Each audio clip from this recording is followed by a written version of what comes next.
पत्नी को उसके पहनावे से नहीं संस्कारों से जानिए भाग 3। अनीता ने ठान लिया कि अब वो ज्यादा चुप नहीं रहेगी। वो इस विषय में राहुल से खुल के बात करेगी कि क्या कमी है मुझ में, क्यों वो एक ऐसे गुनाह की सजा सह रही है जो उसने कभी की ही नहीं।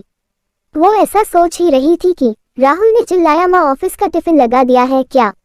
अनीता ने टिफिन उठाकर राहुल की ओर बढ़ाते दिया, लेकिन जैसे ही राहुल ने टिफिन का हैंडल पकड़ा, अनीता ने उसका दूसरा हिस्सा नहीं छोड़ा और बोली, मैं आपसे कुछ बात करना चाहती हूँ। और भरे हुए गले से आंसू बहाते हुए बोली, यदि मैं तुम्हें पसंद नहीं हूँ तो मुझे मेरे पापा के घर छोड़ आओ। राहुल कुछ बोल नहीं पाया, बस धीरे से बोला, ओके, देखता हूँ। अनीता की ये बातें जैसे राहुल के कानों में जोर जोर से गूंज रही थी। पूरा दिन उसका काम करने में मन नहीं लगा। वो सोच रहा था, क्या हो रहा है मेरे जीवन में, किसकी गलती है, क्यों ये सब कुछ हो रहा है? अनीता सुंदर है, पढ़ी लिखी है, लेकिन आखिर क्यों? जो भी हो, अंदर से कहीं लग रहा है, चलो अच्छा है बला टली, वो अपने घर चली जाएगी। कुछ दिनों में तलाक आदि के पेपर तैयार करवा लूंगा, वो भी किसी और से शादी कर सकती है और मैं भी आजाद। वो इस उधेड़बुन में पूरा दिन कुछ काम न कर सका और टिफिन भी खाना भूल गया। वो जैसे ही घर पहुंचा तो क्या देखा, माँ बिस्तर में पड़ी हुई है, उसे बहुत तेज बुखार है।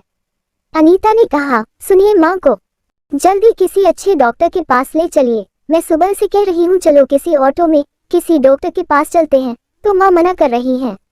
माँ कराहते हुए बोली, अरे रहने दे बेटा, थोड़ा बुखार है, दवा खाकर ठीक हो जाऊंगी।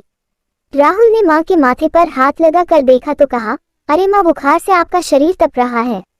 तुरंत ओला से टैक्सी मंगाकर वो माँ को लेकर अस्पताल पहुंचा।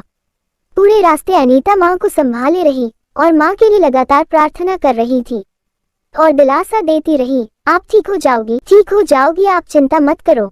डॉक्टर ने थोड़ी देर तक चेकअप किया और एक्सरे के बाद बताया राहुल की माँ के पेट में रसोली है, जिसका ऑपरेशन जल्द ही करना बहुत जरूरी है। राहुल के पूछने पर डॉक्टर ने बताया 5 लाख की जरूरत पड़ेगी और उसके पास केवल 1 दिन है पैसे का इंतजाम करने के लिए। ये सुनकर राहुल के डर के मारे हाथ पैर कांपने लगे।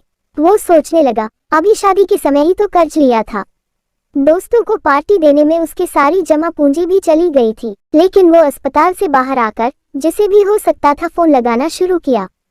सभी दोस्तों ने कुछ न कुछ बहाना बनाकर और दुख जताकर फोन रख दिया। उसने ऑफिस में फोन किया, वहां से भी मालिक ने कहा, देखो राहुल, लॉकडाउन के बाद वैसे भी हमारी कंपनी लॉस में चल रही है और आपने पहले भी एडवांस ले चुके हो, सॉरी अभी हम आपकी कोई मदद नहीं कर सकते। आगे की कहानी के लिए भाग 4 देखें।